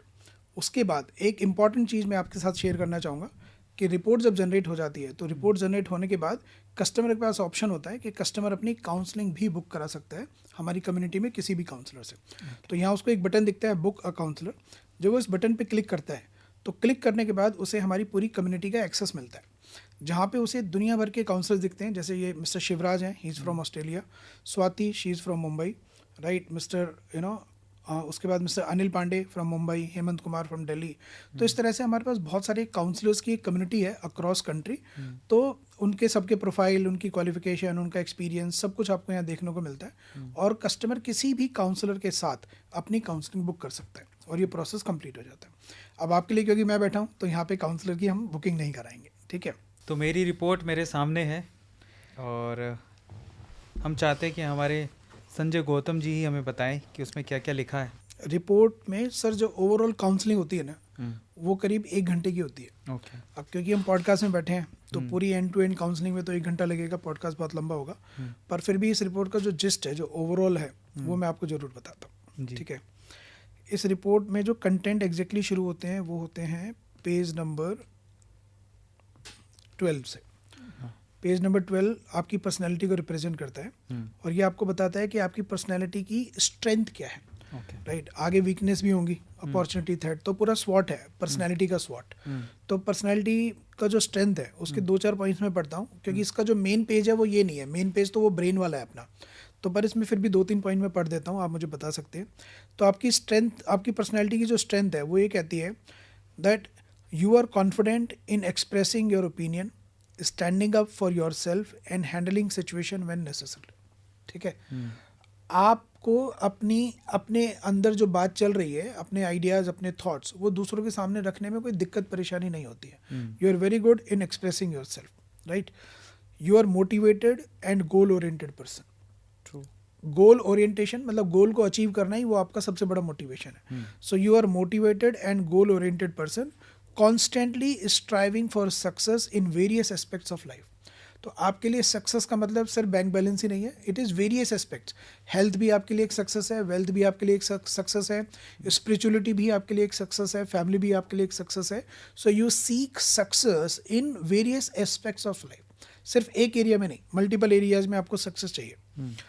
You have a natural inclination towards logical reasoning, problem solving and critical analysis, right? चीज़ों को आप दिल से कम दिमाग से ज़्यादा देखते हो, क्रिटिकली एनालाइज करते हो कि इसमें लॉजिक क्या है, और जब तक आप लॉजिकली कन्विंस नहीं हो आपको इमोशनली कन्विंस करना बहुत मुश्किल है, ठीक है। और उसके बाद लास्ट वाला जो पॉइंट है, आप भी शायद रेफर कर रहे हैं अपने मोबाइल में साथ साथ, ओके, ठीक है। तो इसमें जो लास्ट वाला पॉइंट है वो ये कहता है you may have a creative flair, appreciating and engaging in various forms of artistic expressions। तो लॉजिक के साथ साथ आपका एक क्रिएटिव एस्पेक्ट भी है आपके ब्रेन का, तो आप चीज़ों में क्रिएटिविटी पसंद करते हो। अब क्रिएटिविटी का मतलब क्या है? क्रिएटिविटी का मतलब डांस, म्यूजिक, आर्ट्स, पेंटिंग नहीं होता, ये तो सिर्फ क्रिएटिव एक्ट्स हैं। लोगों को लगता है क्रिएटिविटी मतलब म्यूजिक, डांस, नहीं। क्रिएटिविटी का मतलब है doing something new, different and better. कोई एक या तो कुछ नया ही करो जो आज तक आपने, जो किसी ने कभी किया नहीं है, कुछ ऐसा करने की कोशिश करोगे। और अगर ऑलरेडी लोग उस फील्ड में काम कर रहे हैं तो आपका थॉट प्रोसेस रहता है कि आप उसी काम को बेहतर तरीके से या डिफरेंट तरीके से कैसे कर सकते हो। तो आपकी ओवरऑल जो अप्रोच है वो एक डिफरेंट अप्रोच है लोगों से, कि भाई भीड़ में मैं अपने आप को एक चेहरा कैसे बनाऊं। ये आपकी पर्सनैलिटी की कोर स्ट्रेंथ है, राइट। अब आप मुझे बताइए सर, मैंने आपको अभी तक इसमें 4-5 पॉइंट बोले हैं, आप अभी तक कितना सहमत है इससे? 90% तो सही है। पक्का? ठीक है, very good, thank you very much. यही तो मेरे लिए जो सबसे बड़ा सेटिस्फेक्शन है ना वो यही है, जब अरविंद अरोड़ा जैसा एक रेपुटेटेड यूट्यूबर, एक टीचर, एक इन्फ्लुएंसर ये बोलता है कि संजय जी आपकी रिपोर्ट जो बोल रही है वो 90% एक्यूरेट है, तो ये सबसे बड़ी अचीवमेंट लगती है सर मेरे को, ठीक है। अब मैं आपको लेके चलता हूँ इस रिपोर्ट के मेन पेज पे, और वो है पेज नंबर 17।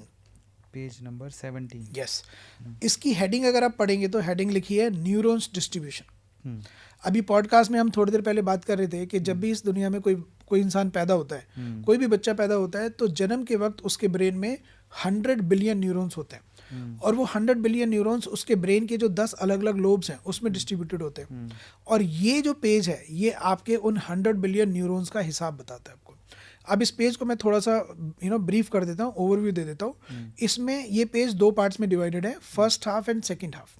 तो जो फर्स्ट हाफ में डेटा है वो आपके लेफ्ट ब्रेन को बता रहा है और जो लोअर हाफ में, सेकेंड हाफ में जो डेटा है वो आपके राइट ब्रेन को रिप्रेजेंट करता है। राइट, इसमें लेफ्ट साइड में कुछ नंबर्स दिए हुए हैं, 9.66 billion, 9.18 billion and so on. और इसमें राइट हैंड साइड में भी कुछ नंबर्स दिए हुए हैं, 10.14 billion, 7.25 billion and so on. अगर इन सारे नंबर्स को आप ऐड करोगे तो इनका टोटल आएगा 100। 100 का मतलब वो 100 बिलियन न्यूरॉन्स हैं ये जो आपके ब्रेन में थे at the time of birth. तो आप इन 100 बिलियन न्यूरॉन्स के साथ पैदा हुए थे और आज हम इनको रिव्यू कर रहे हैं कि आपके ब्रेन के कौन से लोब में कितने न्यूरॉन्स थे। अच्छा, अब इसमें जो सबसे स्ट्रॉन्ग लोब है, सबसे ज़्यादा रीडिंग जो मुझे दिखाई देती है वो मुझे दिखाई देती है राइट हैंड साइड में, मतलब लोअर साइड में 14.01 बिलियन, जो कि है आपके राइट पेरिटल लोब में। देख पा रहे हैं सर आप? हाँ, देख पा रहे हैं। 14.01 बिलियन न्यूरॉन्स, ये सबसे ज़्यादा आपके जो न्यूरॉन्स हैं वो आपके राइट पेरिटल लोब में। और राइट पेरिटल लोब करता क्या है? राइट पेरिटल लोब बताता है आपकी gross motor skills, body movement, kinetic energy, right, sports ability and body language. यानी कि आप अगर, मतलब ये रिपोर्ट अगर मैंने, जब आप बच्चे थे और मैं आपके पेरेंट्स के साथ बैठा होता तो मैं सीधा सीधा बोलता कि आपका बच्चा एक स्पोर्ट्स पर्सन है, ठीक है, और इसमें लिखा हुआ भी है स्पोर्ट्स एबिलिटीज़, राइट। अब स्पोर्ट्स के लिए, स्पोर्ट्स में सर हमें 2 मेन चीज़ों की ज़रूरत होती है। जैसे आप एक टीचर रहे हैं तो आपने एक कॉन्सेप्ट सुना होगा, gross motor skills and fine motor skills. Gross motor skills वो एबिलिटीज़ होती हैं जो हम अपनी फुल बॉडी से करते हैं, मतलब आप रनिंग कर रहे हैं, आप स्विमिंग कर रहे हैं, हॉकी, फुटबॉल, ये सारी एक्टिविटीज़ जिनको करने के लिए हम अपनी फुल बॉडी का यूज़ करते हैं, तो वो ग्रॉस मोटर स्किल्स की कैटेगरी में आती है। उसके अलावा कुछ ऐसी एक्टिविटीज़ होती हैं जो सिर्फ हम अपने फिंगर से या अपने एल्बो तक के एरिया से करते हैं, जैसे कि पेंटिंग, टाइपिंग, हैंड राइटिंग, इस तरह की स्किल्स, इनको बोलते हैं फाइन मोटर स्किल्स। और स्पोर्ट्स में ग्रॉस मोटर स्किल्स के साथ साथ फाइन मोटर स्किल्स भी चाहिए। एक क्रिकेटर है, उसकी बॉडी मूवमेंट अच्छी है, लेकिन अगर उसकी फिंगर मूवमेंट अच्छी नहीं होगी तो एक बहुत अच्छा बॉलर नहीं बन पाएगा, राइट। अगर उसका रिस्ट वर्क अच्छा नहीं होगा तो बहुत अच्छा बैट्समैन नहीं बन पाएगा, राइट। अब मैं आपको लेके चलता हूँ इस रिपोर्ट के फाइन मोटर स्किल्स वाले एरिया पे, जो कि ऊपर से 3rd बॉक्स जो है वो है, और उसमें जो रीडिंग है वो है 13.04, which is the second highest reading in your report. Left parietal lobe को बताती है 13.04 billion, second highest in your brain. और ये लोब क्या करता है? ये आपकी फाइन मोटर स्किल्स को रिप्रेजेंट करता है। Fine motor skills, hand writing, art work, finger movement, hand gesture and thinking differently, तो ये आपकी फाइन मोटर स्किल्स को कंट्रोल करता है। और जो पहला लोब मैंने बताया, राइट पेरिटल लोब, वो आपकी ग्रॉस मोटर स्किल्स को रिप्रेजेंट करता है। तो आपके अंदर ग्रॉस मोटर स्किल्स और फाइन मोटर स्किल्स की एक जबरदस्त कॉम्बिनेशन है आपका। तो ऐसे लोग 100% स्पोर्ट्स, जिम, रनिंग, एक्सरसाइज, कोई भी आउटडोर एक्टिविटीज़ आप हमेशा एंजॉय करेंगे, और स्पोर्ट्स आपका ब्रेन पूरी तरह से सपोर्ट करता है। अभी मैंने सिर्फ आपको रिपोर्ट के 2 हिस्से बताए, और एक करेक्ट है। यू मेरा एग्री सबसे विद? ज़्यादा मन लगता है स्पोर्ट्स में, सबसे ज़्यादा, नो डाउट। ठीक है, so you are born sports person, right. अब आपने बोला मैंने इंजीनियरिंग करी। अब अगर आपको शुरू से पता होता, आपके पेरेंट्स को पता होता, और अगर आप स्पोर्ट्स में करियर बनाते, तो सचिन तेंदुलकर, विराट कोहली के साथ हमें आज एक और नाम पता होता, अरविंद अरोड़ा। Correct, right. अब बात करते हैं एक दो पॉइंट्स की और बात करूंगा मैं फटाफट, वरना ये पॉडकास्ट बहुत लंबा हो जाएगा। 3rd हाईएस्ट पॉइंट जो आपको इसमें दिखाई दे रहा है, जो मुझे दिखता है, एक्सेलेंट सर, 13.04 के जस्ट नीचे सेकंड हाईएस्ट पॉइंट है आपका, जो मैं मिस कर गया, 13.53, राइट। जो 13.04 और 13.53 लगभग पास में ही है दोनों। Left temporal lobe, left temporal lobe क्या कर रहा है आपका? लेफ्ट टेम्पोरल लोब आपका लैंग्वेज प्रोसेस करता है। आप उसमें फंक्शन देख सकते हैं आगे, language processing, ability to play with words, sentence formation, script और डायलॉग राइटिंग। मैं गारंटी दे सकता हूँ आपको कि आप अपने पूरे के पूरे लंबे पॉडकास्ट जो वीडियो बनाते हैं, उनकी स्क्रिप्टिंग आप किसी और से नहीं कराते होंगे, ये आपके लिए नेचुरल आता है आपके अंदर से, ठीक है, राइट। अब जिस व्यक्ति का मुझे नहीं पता आप डांस वगैरह कितना अच्छा करते हैं, राइट, लेकिन स्टडीज़ ये कहती हैं कि अगर आपका ग्रॉस मोटर स्किल्स अच्छा है और आपका लैंग्वेज अच्छा है तो आप एक बहुत अच्छे स्टेज परफॉर्मर हो सकते हैं। ओके। आप देखो जो आदमी स्टेज पे बात कर रहा है, वो जब वो स्टेज पे बात कर रहा है तो वो क्या चीज़ यूज़ करता है? एक तो बॉडी लैंग्वेज यूज़ करता है और दूसरा वो स्पीच यूज़ करता है। यानी कि बॉडी और शब्दों, राइट, बॉडी एंड वर्ड से खेलता है वो। तो आप एक बहुत अच्छे स्पीकर बन सकते हैं, स्टेज परफॉर्मर बन सकते हैं। तो स्टेज आप बहुत बखूबी हैंडल कर सकते हैं, आपका ब्रेन ये कहता है। बढ़िया। और आप मोटिवेशन स्पीकर तो हैं ही, 20 मिलियन सब्सक्राइबर हैं आपके, राइट। और रिपोर्ट एकदम, मतलब मैं खुद नहीं बोलूँगा, in fact I would like to hear from you कि कितनी सटीक है, कितनी एक्यूरेट है, आप खुद बता सकते हैं। ये जितना बताया उसमें 99% एकदम सटीक बैठ रही, 100% ही आप मान लो, क्योंकि मैं ज़्यादा इन्जॉय करता हूँ स्पोर्ट्स एक्टिविटीज़ को और मुझे स्टेज बहुत पसंद है, नो डाउट। राइट, चलिए, वेरी गुड। और दूसरा एक चीज़ और बताओ, आप यूट्यूबर हैं, पॉडकास्ट भी करते हैं, तो पब्लिक डीलिंग आपकी स्ट्रेंथ होनी चाहिए। लेकिन आप पर्सनली अगर आप अपने आप को एनालाइज करेंगे तो you always like to spend time with yourself rather than spending with public, I love myself rather than spending with others. तो आपको अकेलापन ज़्यादा पसंद है बजाय भीड़। तो ऐसे लोगों के अंदर एक स्पिरिचुअलिटी, मेडिटेशन वाला जो फैक्टर है वो बहुत स्ट्रांग होता है, ठीक है। तो आप सेल्फ डिस्कवरी वाले व्यक्ति हो कि वो एक अमिताभ बच्चन साहब की एक पोएम की एक लाइन है ना कि तू खुद की खोज में निकल, तू किस लिए उदास है। तो आप उस कैटेगरी को बिलोंग करते हैं जो खुद की खोज में निकलना पसंद करते हैं और खोज भी लेते हैं, ठीक है। तो ये आपकी रिपोर्ट का सर ब्रेन का ओवरव्यू है जो मैं बस 5 मिनट में आपको बता रहा हूँ। अदरवाइज डिटेल में इसके ऊपर बात करेंगे तो I need another 1 hour to actually explain you कि भाई ये रिपोर्ट क्या बताती है आपकी। But this is really interesting, no doubt, बहुत बढ़िया है। और मैं तो कहूँगा कि आप एक बार अपनी रिपोर्ट भी निकाल के देखो, बहुत कुछ निकल के आएगा, ताकि आप अपना समय ना ख़राब करो यार। मुझे ऐसा लगता है काश मुझे पहले पता होता तो शायद मैं उस जगह पे एफर्ट डालता जहाँ ज़रूरत है। सो फाइनली मेरी रिपोर्ट भी आ गई है। हम अब अगर आपको रिपोर्ट निकालनी है तो डिस्क्रिप्शन बॉक्स में जाइए, लिंक गिवन है, फटाफट से जाके वहाँ पर अपनी रिपोर्ट निकालिए। पेरेंट्स हैं तो पेरेंट्स को बोलिए, पर इसकी ज़रूरत बहुत है आपको, ये मैं आपको श्योरली कह सकता हूँ। आखिरी सेगमेंट की तरफ चलते हैं फटाफट से, और आखिरी सेगमेंट जो है वो ये है कि हम आपसे अभी तक तो डिटेल में सवाल पूछे थे, अब हम शॉर्ट में आपसे क्वेश्चन पूछेंगे, आपको फटाफट से उसके आंसर देने हैं। Rapid fire we can say. और इंटरेस्टिंग या तो उसमें सवाल पूछेंगे, आपको उसका जवाब देना है। पहला सवाल, बचपन का एक शब्द जो आपकी ज़िंदगी बताता है। संघर्ष। सबसे बड़ा डर जिसे आपने हराया। Fear of failure. सबसे बड़ी ताकत क्या है आपकी। My attitude, never give up attitude. हार मानने का ख्याल कितनी बार आया। कभी नहीं। आपकी ज़िंदगी का टर्निंग पॉइंट क्या था, शॉर्ट में बता दूं, 22 जनवरी 2001 फ्राइडे 4:40। कारण उस दिन मेरी शादी हुई थी और वो शादी मैंने लव मैरिज थी मेरी, और घर से भाग के शादी करी थी मैंने।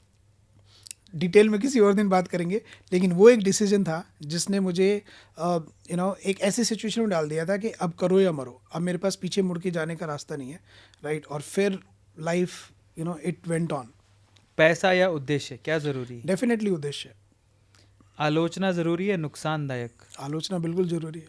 भगवान पर विश्वास, हाँ या अनुभव। हाँ। ध्यान या सोच। ध्यान। आखिरी सवाल, आप खुद से खुश हैं या नहीं। पूरी तरह से संतुष्ट। उसके बाद अब 2 ऑप्शन दिस और दैट पे चलते हैं। डर या हिम्मत। हिम्मत। चुप रहना या सच बोलना। ओके, मैं जवाब तो देना चाहता हूँ चुप रहना, लेकिन जो मेरी पर्सनैलिटी है वो सच बोलने में बिलीव रखती है, तो सच बोलना। अकेलापन या भीड़। डेफिनेटली अकेलापन। गुरु या आत्म अनुशासन। गुरु के बिना ज्ञान नहीं है। डिग्री या स्किल। स्किल्स। सिस्टम बदलना या खुद को बदलना। खुद को बदलना। संभावना या सीमाएं। संभावनाएं। ध्यान या प्रार्थना। ध्यान। आप या आपका काम। मेरा काम। बढ़िया। आज या अभी। अभी। सुनना या बोलना। सुनना। कर्म या भाग्य। कर्म। मौन या शब्द। मौन। आखिरी, अध्यात्म या धर्म। अध्यात्म। क्या बात है। अब हम आखिरी सेगमेंट की तरफ है। आपको मैं कुछ फोटोज़ दिखाऊंगा, आपको उससे रिलेटेड मेमोरी आपको बतानी है कि आपसे उसकी जुड़ी मेमोरी क्या है। पहली तस्वीर। ओके ये एक अवार्ड शो था जिसमें मुझे एक अवार्ड दिया गया था एंड ये अवार्ड था for being the most innovative business. तो iris analysis has been awarded as the most innovative business by the legend cricketer mister Nayan Mongia. क्या बात है, उनकी फोटो में मैं दिखा देता हूँ, यही उनकी फोटो है. जी जी बिल्कुल. क्या बात है, ये कहाँ हुआ था ये फंक्शन? ये गुड़गांव में हुआ था, होटल लीला में. ओके. और ये फोटो में बड़े आप मोटे दिख रहे हैं, अभी तो ठीक दिखने लग गए. अब now I am taking more inspiration from you. अगली बार जब हम मिलेंगे तो you know I will be little more linear. Finally हमारा पॉडकास्ट खत्म हो गया. मैंने आपको बता भी दिया है कि आपको क्या करना है, संक्षेप में आपको सारा एक्सप्लेन भी कर दिया है. डिस्क्रिप्शन बॉक्स में सारी चीज़ें आपको दे दी हैं. बट जाते जाते हम हमेशा की तरह अपने मेहमान से एक आखिरी सवाल ज़रूर पूछते हैं. और वो आखिरी सवाल क्या है? वो आखिरी सवाल ये है, क्योंकि इनका प्रोडक्ट बहुत ही शानदार है जो कि हमारे देश के फ्यूचर के लिए बहुत ज़रूरी है, तो मैं जान लेना चाहता हूँ कि इनका खुद का विज़न उस चीज़ को लेके क्या है. आपका विज़न क्या है फाइनली, अगर मैं आखिरी सवाल ये पूछूं? सर मेरा विजन है ना भारत सरकार के विजन से बिल्कुल मैच करता है. कैसे? आप एक टीचर हैं तो आपको पता होगा कि गवर्नमेंट ऑफ इंडिया ने 2020 में एक नेशनल एजुकेशन पॉलिसी 2020 इंट्रोड्यूस की थी. नेशनल एजुकेशन पॉलिसी 2020 करीब 60 पेज की पूरी पॉलिसी डॉक्यूमेंट है वो. उसका page number 6 paragraph number 2 line number 1 मैं आपके लिए और ऑडियंस के लिए पढ़ना चाहूँगा. National education policy page number 6 paragraph number 2 line number 1 वही कहती है, recognising, identifying and fostering the unique ability of each student. यानी कि गवर्नमेंट खुद ये कह रही है कि हर एक बच्चे की यूनिक एबिलिटी को आइडेंटिफाई करो, उसको नर्चर करो और उसको फोस्टर करो. और आइरिस एनालिसिस गवर्नमेंट के इस विजन में कंट्रीब्यूशन दे सकता है. क्या बात है. तो मेरा विज़न वही है जो हमारी गवर्नमेंट का है कि हर बच्चे की यूनिक एबिलिटी आइडेंटिफाई हो और आइरिस एनालिसिस हर बच्चे की यूनिक एबिलिटी को आइडेंटिफाई करने में पूरी तरह से मदद कर सके, जैसे कि आज हमने आपकी करी. करेक्ट. बिल्कुल सच बात है. वाह, मज़ा बहुत आया ये जान के, देख के. मैं तो अपनी रिपोर्ट देखी है तो मुझे तो बहुत, मैं बाकी पेजेस देखूंगा बट जितना देखा वो काफ़ी मैच करता है. फिर से कहूँगा, ये मौका अपने हाथ से जाने मत दो. अगर आप स्टूडेंट तो ज़रूर अपनी रिपोर्ट को देखो. और अगर आप कोई काउंसलर हैं, अगर आप कोई टीचर हैं, या फिर आप कोई बिज़नेस सीख कर रहे हैं, आपको लगता है कि कोई अपॉर्चुनिटी होती है मेरे पास थोड़ा बहुत पैसा इन्वेस्ट करने के लिए, अभी जाओ डिस्क्रिप्शन बॉक्स में. इस मौके को अपने हाथ से जाने मत दो, क्योंकि ये मौका वाकई बहुत अच्छा है. क्योंकि इसमें अपना ना सिर्फ आप कमाएंगे, आप दूसरों की मदद भी करेंगे. ये बहुत इंपॉर्टेंट है. और हो सकता है कि जब आप किसी की मदद करें तो आपको दुआएं दें. कारण है क्योंकि आप उसकी मदद कर रहे हैं, उसको फ्यूचर दिखा रहे हैं, और हो सकता है आप उसकी ज़िंदगी बदल दें. तो इसके लिए इंतज़ार मत कीजिए, डिस्क्रिप्शन बॉक्स में जाइए. और इसके अलावा अगर आपका कोई सवाल है तो ज़रूर लिखिएगा. इसके अलावा संजय गौतम जी के लिए हार्ट देना मत भूलिएगा. अगले पॉडकास्ट में मिलते हैं. Till then, thank you so much. Good night. Bye.